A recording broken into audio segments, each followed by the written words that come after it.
இறையேசுவில் அன்புமிக்க சகோதர சகோதரிகளே, நம் ஆண்டவர் இயேசு கிறிஸ்து நாம் துன்பப்படும் பொழுதும், வேதனைப்படும் பொழுதும், கலக்கங்களில் இருக்கின்ற பொழுதும் அவர் நம்மை கண்டு கொள்ளாமல் போவதில்லை. மாறாக நமக்கு என்ன தேவை என்பதை அவர் அறிந்தவராக, நம்மை நோக்கி வரக்கூடியவராக, நம்மீது இரக்கம் கொண்டவராகவும் பரிவு கொண்டவராகவும் இருக்கக்கூடியதை இன்றைய வாசகங்களானது நமக்கு தெளிவாக எடுத்துரைக்கின்றது. அதனால்தான் எல்லோரும் அவர் மீது நம்பிக்கை வைத்து அவரிடம் நாம் ஜெபிக்கின்ற பொழுது அவர் வழியாக நாம் கேட்ட அனைத்தும் நமக்கு கிடைக்கும் என்பதில் நாம் மன நிறைவு அடைகிறோம், மன மகிழ்ச்சியும் அடைகிறோம். ஆகவே அப்படிப்பட்ட ஆண்டவர் நம் ஒவ்வொருடைய வாழ்வில் இருக்கின்ற பொழுது எந்த துன்பங்களும் நம்மை அணுகாது என்பதை நாம் புரிந்து கொள்ள வேண்டும். எவராலும் யாராலும் நம்மை அவரிடமிருந்து பிரிக்க முடியாது என்பதை நாம் புரிந்து கொள்ள வேண்டும். அதனால்தான் ஆண்டவர் இயேசு தன்னுடைய பணி வாழ்வில் தான் சென்ற இடமெல்லாம் அவர் நன்மையே செய்து வந்தார். எல்லோருக்கும் பிடித்தவராகவும் எல்லோருடைய மனதிலும் இடம் பிடிக்கக்கூடியவராகவும் இருப்பதை பார்க்கின்றோம். அவர் பார்க்கக்கூடிய அனைத்து மக்களுடைய உள்ளத்தை அறிந்தவராக, அவர்கள் என்ன தன்னிடம் கேட்க விரும்புகிறார்கள் என்பதையெல்லாம் முற்றிலும் தெரிந்தவராக இருப்பதையும் நாம் பார்க்கின்றோம். இவ்வாறு அவருடைய பணிவாழ்வு மக்களுக்காக என்பதை அவர் புரிந்து கொண்டவராக மக்களை தேடி அவர் குணமளிப்பதை நாம் பார்க்கின்றோம். அப்படிப்பட்ட ஒரு குணமளிப்பதை தான் இன்றைய வாசகங்கள் நமக்கு தெளிவாக எடுத்து சொன்னாலும் நம்மளுடைய நம்பிக்கை எப்பொழுதுமே வேறுண்டியதாக இருக்க வேண்டும். அப்படிப்பட்ட நம்பிக்கை நம்மளுடைய வாழ்வில் இருக்கின்ற பொழுது எதுவும் நம்மளால் கடந்து செல்ல முடியும், எதையும் நம்மளால் வென்றுவிட முடியும் என்ற நம்பிக்கையில் நாம் உறுதி பெற்றவர்களாக, அந்த நம்பிக்கையில் ஆளப்பட்டவர்களாக நாம் ஆளுகின்ற பொழுது நாம் கண்டிப்பாக என் நோயும் நம்மை அணுகாது என்பதை தான் இன்றைய நற்செய்தி வாசகத்திலே பேதுருடைய மாமியார் காய்ச்சலால் படுத்திருந்த பொழுது அவர் ஆண்டவர் இயேசு வருகிறார் என்பதை அறிந்த உடனேயே அவர் உடனடியாக அவர் தன்னிடத்தில் வந்தார், தான் குணமடைவேன் என்பதை அவர் புரிந்து கொள்கின்றார். ஆகவே பேதுருவும் தன்னுடைய மாமியாருடைய உடல்நிலைகளை நன்கு அறிந்தவராக இயேசுவிடம் சொல்லுவதை பார்க்கின்றோம். அவ்வாறு அவர் சொல்லுகின்ற பொழுது ஆண்டவர் இயேசு உடனடியாக விரைந்து செல்கின்றார். அங்கு அவரை தொட்டு தூக்குகிறார். உடனடியாக அவர் குணம் அடைவதை பார்க்கின்றோம். ஆம் அன்புக்குரியவர்களே, இங்கு நாம் பார்க்கின்றோம், அவர் வந்தால் தொட்டால் தான் நலமடைவேன் என்று முழுமையாக நம்மளுடைய நம்பிக்கையில் அவர் வேரூன்றி இருந்தார். அப்படிப்பட்ட நம்பிக்கையில் அவர் வேரூன்றி இருந்ததால் அவர் நலம் பெற்று எழுந்து மீண்டுமாக ஆண்டவருக்கு பணிவிடை செய்வதை பார்க்கின்றோம். அதுபோலதான் 12 வருடங்களாக இரத்தப்போக்கினால் அவதிப்பட்ட பெண்மணியும் கூட மிக பெரிய அந்த கூட்டத்தில் எருசலேமிலே ஆண்டவருடைய அந்த அங்கியை தொட்டால் போதும் நான் நலமடைவேன் என்று முழுமையாக நம்பினார். அதன் அடிப்படையிலே அவர் அங்கியினுடைய தொட்ட பொழுது அவர் குணமடைவதை பார்க்கின்றோம். அங்கு அவர் நலமடைவதை பார்க்கின்றோம். அப்பொழுது கூட ஆண்டவர் இயேசு கிறிஸ்து தன்னிலிருந்து ஆவி வெளிப்படுவதையும் தன்னிலிருந்து யாரோ ஒருவர் தொடுவதையும் அவர் அடையாளம் கண்டு கொள்கின்றார்.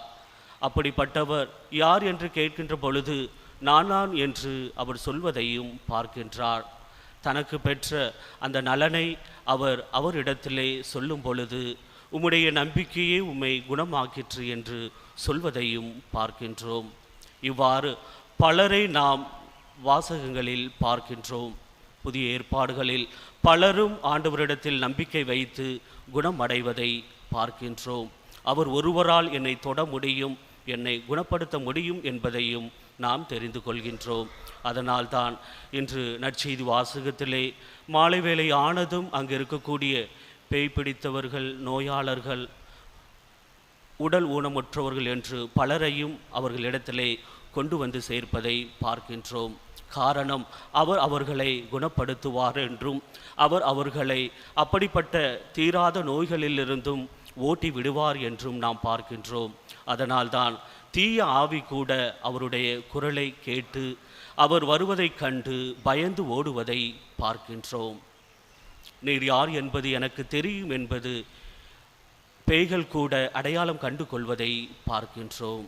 இன்று அதை ஆண்டவர் உங்களுடைய வாழ்விலும் என்னுடைய வாழ்விலும் அந்த மாபெரும் குணம் அளிப்பதை பார்க்கின்றோம். அப்படி நாம் அந்த குணம் அளிப்பதை பார்க்கின்ற பொழுது நாம் எவ்வாறு நம்மளுடைய மனநிலைகளை வைத்திருக்கின்றோம், எப்படிப்பட்டவர்களாக நாம் வாழ்வதற்கு முன் வருகின்றோம் என்பதை நாம் பார்க்க வேண்டும். தொழுநோயாளர்கள் என்றாலே அவர்கள் ஓரங்கட்டப்பட்டவர்களாக ஒதுக்கப்பட்டவர்களாக இருந்தாலும், தன்னையே தனிமையில் அவர்கள் வைத்திருந்தாலும் ஆண்டவர் அவரிடத்தில் அருகில் செல்வதை பார்க்கின்றோம்.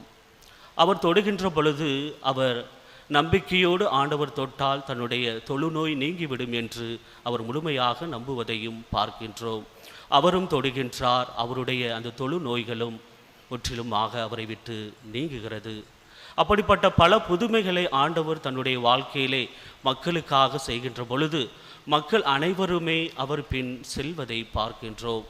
அவர் பின் தொடர்வதையும் அவர் செய்யக்கூடிய ஒவ்வொரு வல்ல செயல்கள் மூலமாக தாங்கள் முற்றிலுமாக மிகப்பெரிய சந்தோஷத்தையும் சமாதானத்தையும் தங்களுடைய வாழ்விலே பெற்றுக்கொண்டவர்களாக, மற்றவர்களுக்கு எப்பொழுதுமே எடுத்துக்காட்டானவர்களாக தங்களுடைய நம்பிக்கை இருக்க வேண்டும் என்பதில் அவர்கள் முழுமையாக இருப்பதை நாம் பார்க்கின்றோம். அதே நம்பிக்கை இன்று நம்முடைய வாழ்வில் இருக்கிறதா என்று நாம் சற்று சிந்தித்து பார்க்க வேண்டும். நாம் நம்மளுடைய வாழ்க்கையில் வேண்டுதல்களை நாம் அதிகமாக அடுக்கிக் கொண்டே போகிறோம். நமக்கு சில நேரங்களில் அது கிடைக்கவில்லை என்றாலும் நாம் சில நேரங்களில் மனம் சோர்ந்து தளர்ந்தவர்களாக இருக்கின்றோம்.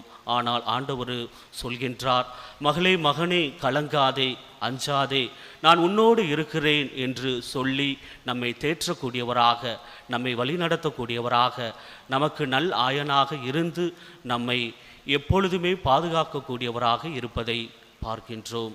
இன்று அதே ஆண்டவர் வழியாக நாம் பெற்றுக்கொள்ளக்கூடிய அந்த ஆசீர்வாதங்களை நம்மோடு இருக்கக்கூடிய சகோதர சகோதரிகளிடத்திலும் காட்ட வேண்டும். ஏன் நம் வீட்டில் இருக்கக்கூடிய முதியவர்களையும் நாம் அவ்வாறு பேணி காப்பதன் மூலமாக அவ்வாறு அவர்களை அறிந்து கொண்டு அவர்களுக்கு நாம் உதவிகரம் நீட்டுகின்ற பொழுது, அவர்கள் நோயினால் அவதிப்படுகின்ற பொழுதும் துன்பங்களினால் சோர்ந்து இருக்கின்ற பொழுது நாம் உளமாற அவர்களை நாம் பார்த்து கொள்கின்ற பொழுது வல்லவராம் ஆண்டவர் நமக்கும் அப்படிப்பட்ட ஓர் ஆசீரை கொடுப்பார்.